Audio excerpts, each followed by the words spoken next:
Pakistani artist दुनिया भर में पाकिस्तान का नाम रोशन कर रहे हैं। आज बल्कि इस वक्त हम बात करेंगे Gulkara the famous Sufi singer सनम मारवी साहिबा की, और वो न्यूयॉर्क के टाइम्स स्क्वायर में स्पॉटिफाई डिजिटल बोर्ड पर जलवागर हो गई हैं। She is another Pakistani artist, या विजुअल्स भी देख सकते हैं जो पाकिस्तान की नामवर सूफी और लोक गुलकारा सनम मारवी साहिबा के हैं। One of the finest voices we have. April के महीने के लिए स्पॉटिफाई ने इक्वल पाकिस्तान प्रोग्राम के तहत एम्बेसडर उनको मुंतखब करने का ऐलान किया है। सनम अपनी पुरसोज और रूह परवर आवाज़, जिसके बारे में हम हमेशा कहते हैं कि बेहतरीन आवाज़ है, इसकी बदौलत गुज़िश्ता 14 सालों से दुनिया भर के जो सामीन है, जो म्यूजिक लवर्स हैं, उनके दिलों पर राज कर रही हैं। बिल्कुल, अब वो इक्वल पाकिस्तान के एम्बेसडर के तौर पर न्यूयॉर्क के टाइम्स स्क्वायर पर भी स्पॉटिफाई के डिजिटल बिलबोर्ड पर भी जलवागर हो गई हैं। तो हमने सोचा कि क्यों ना आपकी मुलाकात हम सनम मारवी से ही देते हैं। तो हमने खालिद ने जी सनम मारवी से मुलाकात की है, उनसे बातें की हैं। तो देखते हैं आज का segment over a cup of coffee.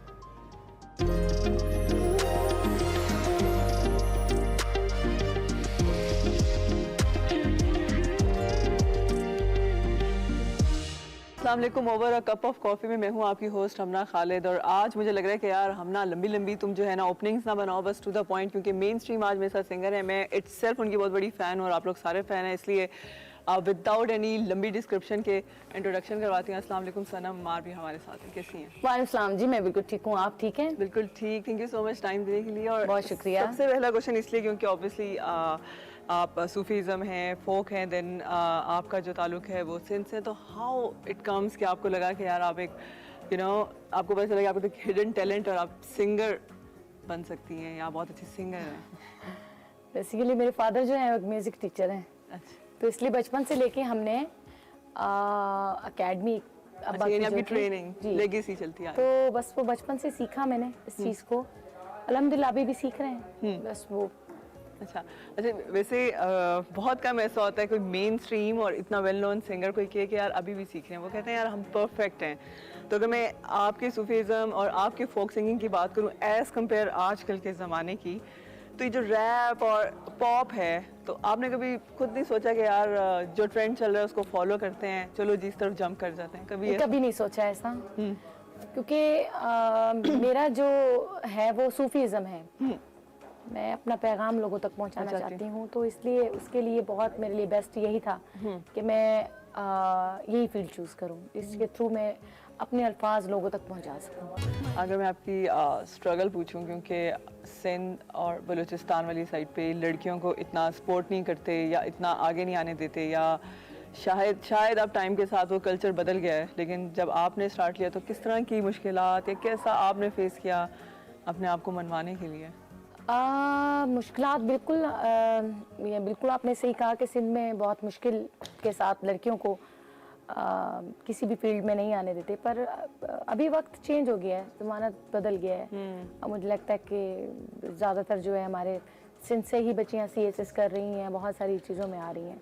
तो ये पहले ज़माना एक था जिसमें कहते थे कि सिंगिंग करना बहुत गलत है, या किसी भी आर्ट में जाना हमारी इज़्ज़त है। ये अब ये सोचते हैं लोग कि बेटियां जो है वो असल वारिस आपकी बेटियां हैं।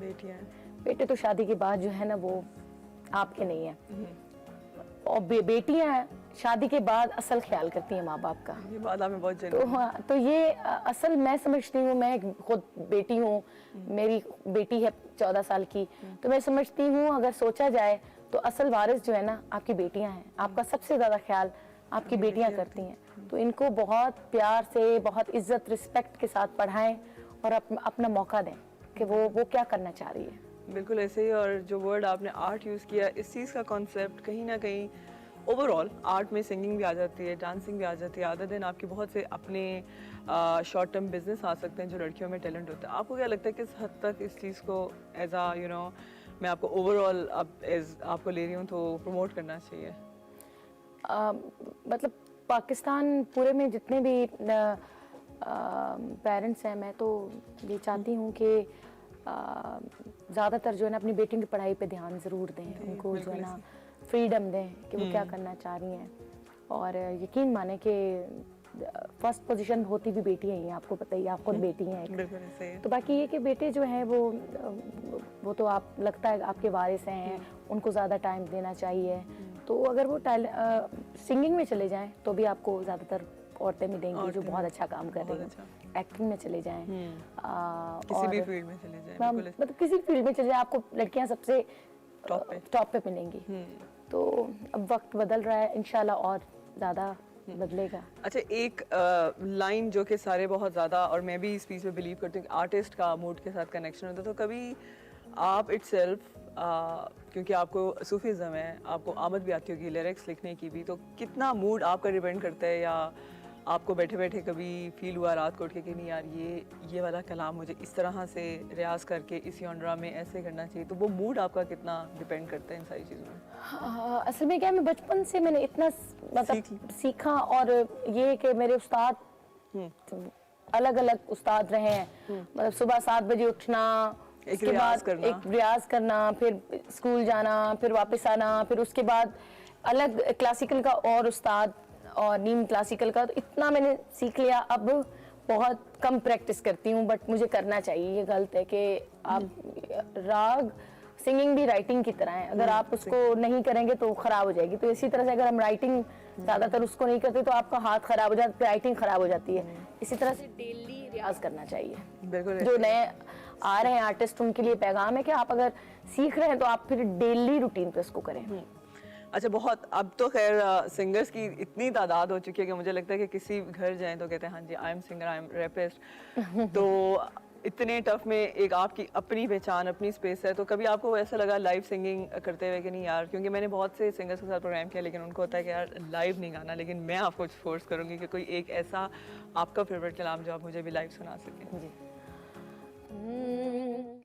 हो लगी बिना रैन न जागे कोई, हो जागे जिसनू आप जगावे, अरे होर ना जागे कोई, लगी बिना रैन न जागे कोई, पहला पहर हर कोई जागे, हो पर दूजा ना जागे कोई, हो लगी बिना रैन न जागे कोई। बहुत अच्छा।